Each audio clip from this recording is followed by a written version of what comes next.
소련은 역사적으로 참 흥미롭고 동시에 두려움을 불러일으키는 사례라고 할 수 있습니다. 왜냐하면 엄청난 규모의 국가 지도부가 무제한의 권력을 손에 쥔 무지하고 잔혹한 사람들로 채워졌고, 그런 이들이 권위 있는 과학자들의 영향 아래에서 그야말로 대담하고 위험천만한 실험을 실제로 실행에 옮겼기 때문입니다. 여러분 안녕하세요. 바로 그런 일이 반복되었던 게 1970년대에 실시된 히비니 계획 당시였습니다. 대규모 프로젝트가 늘 그러하듯 초강력 전자유체동력 발전기, 즉 MHD 발전기를 이용한 이 실험도 극비리에 진행되었고, 그 존재가 대중에게 알려진 건 정말 최근의 일이었습니다. 냉전 시절엔 기밀이라는 도장이 마치 그냥 혹시 몰라서 찍는 수준으로 별 생각 없이 여기저기 마구 찍혀있곤 했습니다. 하지만 실험의 마지막 단계에서 나타난 외부 반응을 보면 이 계획 안에서 MHD 발전기가 어떤 새로운 형태의 대량 살상 무기로 활용될 가능성이 전혀 배제되지 않았다는 걸 짐작할 수 있습니다. 여러분, 여기는 토픽입니다. 자, 그럼 지금부터 시작해보겠습니다.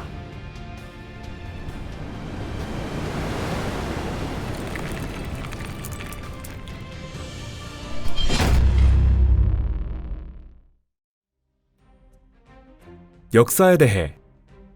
초강력 전자유체동력 발전기의 탄생은 지구 깊은 곳을 조사하는 계획과 밀접한 관련이 있습니다.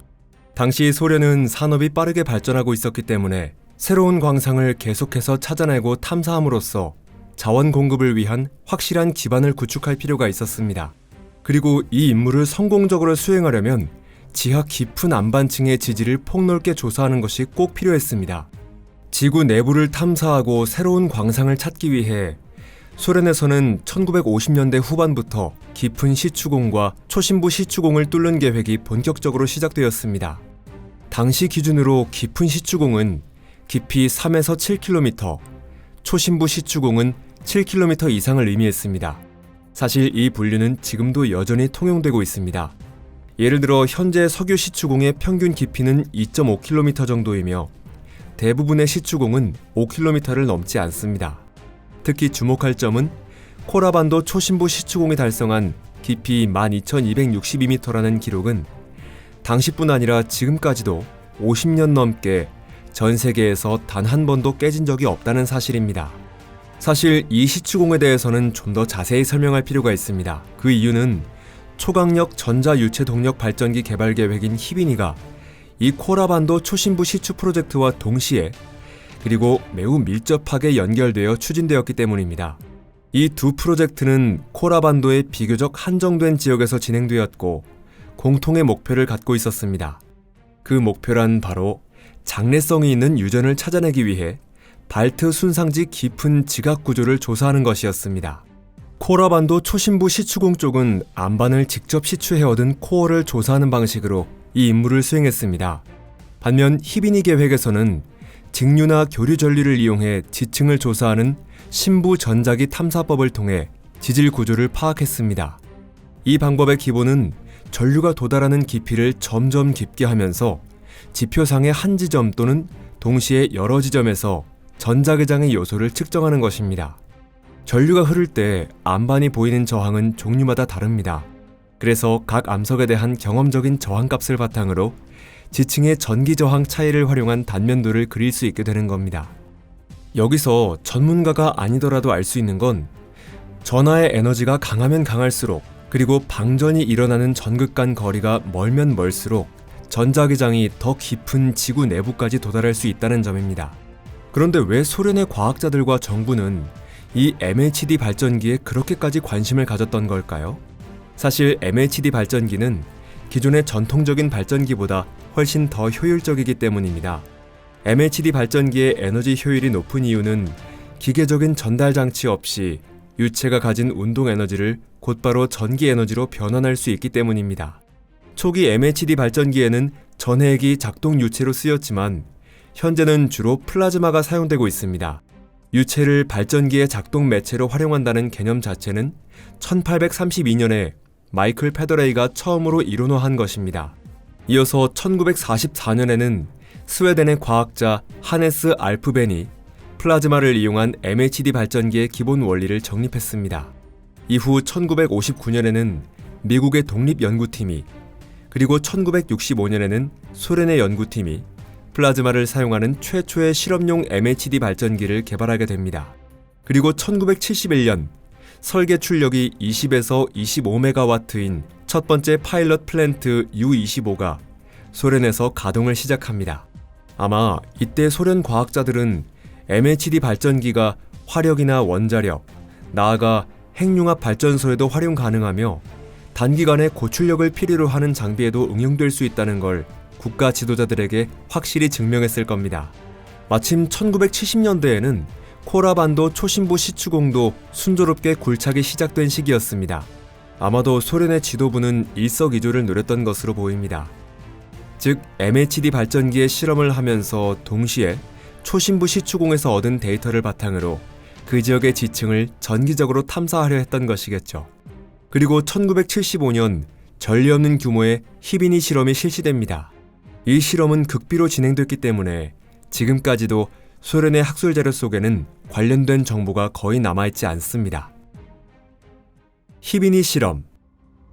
초대형 MHD 발전기의 설치 장소로 선택된 곳은 코라반도와 스데르니 반도 사이에 있는 지협이었습니다.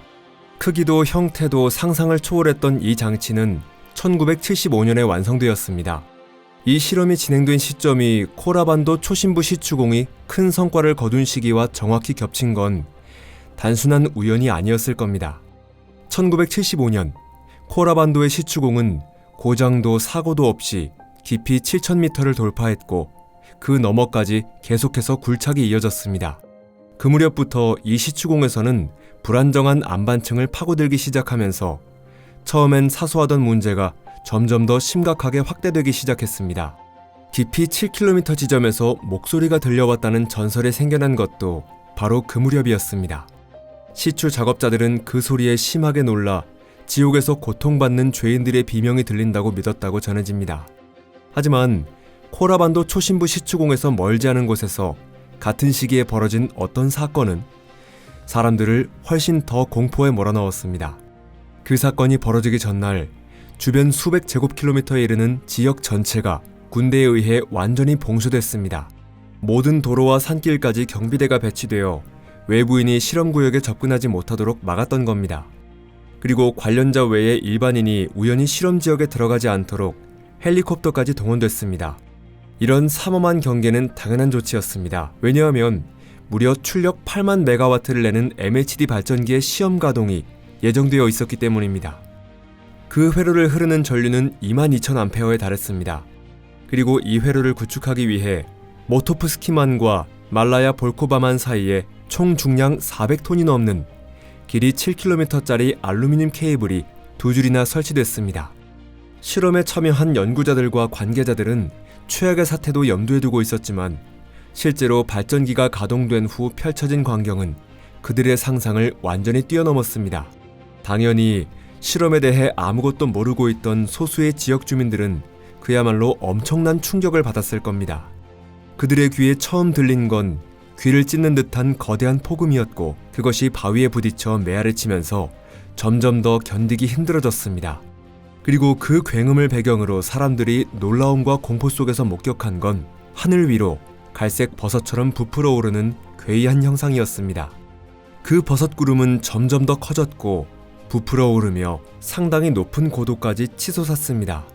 당연히 대부분의 주민들은 이 광경이 핵실험이라고 확신할 수밖에 없었습니다. 근처에서 국지적인 지진파를 감지한 노르웨이 측 관측자들조차 똑같이 생각했습니다. 스웨덴 정부는 코라반도에서 핵무기의 지하 실험이 이뤄졌다고 확신하고 소련 측에 공식 항의문을 보냈습니다. 소련이 그 항의에 대해 어떤 반응을 보였는지는 지금도 알려지지 않았습니다. 다만 확실한 건 주변 해역의 해양 생물이 완전히 죽어버렸다는 사실입니다. 그도 그럴 것이 2만 암페어에 이르는 전류가 해수 속으로 흘러들었으니 살아남을 수 있었던 생명체는 없었을 겁니다. 출력 8만 메가와트의 전하 펄스는 무려 8초간 지속됐습니다. 전하는 바닷속을 통해 퍼져나가며 리바치 섬을 감싸는 고리처럼 번져갔고 그 반경은 무려 100km에 달했습니다. 이 반경한 해역에서 살아남은 생명체는 단 하나도 없었을 것입니다. 인명피해에 대해서는 알려진 바 없지만 연구진과 실험 주최 측은 그 결과에 매우 만족한 것으로 전해집니다. 예를 들어 발트 순상지 지각 구조를 깊이 30km에 이르기까지 조사할 수 있는 수많은 새로운 데이터를 확보할 수 있었던 것입니다. 연구자들에 따르면 이번 실험을 통해 단지 암석권 하부뿐 아니라 상부 멘틀까지 조사가 가능해졌다고 보고 있습니다. 이렇게 먼 미래를 내다본 학술적 성과 외에도 이번 실험 덕분에 유망한 광상이나 광석이 매장된 지층의 경계를 보다 구체적으로 파악할 수 있게 되었습니다. 그리고 탐사 결과를 분석하는 과정에서 밝혀진 또 다른 사실은 지표 아래 깊이 10에서 20km 지점의 지각에 수평 방향으로 뻗은 홈이 존재하며 이 부분의 저항이 매우 낮다는 것이었습니다. 이 홈을 따라 전류가 수백 킬로미터 거리까지 퍼져나가면서 전도성이 뛰어난 흑연 구조와 연결되는 것으로 나타났습니다. 히비니 실험이 성공을 거둠으로써 MHD 발전기를 활용해 더 깊은 지질 구조를 조사할 수 있는 토대가 마련된 것입니다. 소련 과학 아카데미는 이 방식을 바탕으로 소련 전역에서 석유나 가스를 함유한 지층을 탐사하는 계획까지 세웠습니다. 하지만 곧이어 소련의 경제 상황이 악화되면서 이런 프로젝트를 실행에 옮기기는 점점 더 어려워졌습니다. 이런 계획들은 원래 단기간에 실현 가능한 것이 아니라 아주 긴 시간에 걸쳐 추진해야 할 성격이었기에 자금과 자원이 부족한 상황에서는 대부분이 중단될 수밖에 없었습니다. MHD 발전기를 이용한 전자기 탐사의 추가 개발 계획도 같은 운명을 맞이하게 됩니다. 이 MHD 발전기 자체도 결국 그 계획과 함께 사라지고 말았습니다. 멀리서 보면 옛날 증기기관차처럼 생겼던 이 거대한 기계는 점점 망가지고 해체되어 갔습니다. 마지막에는 이 장치의 특수 부품들조차 고철로 처리됐습니다.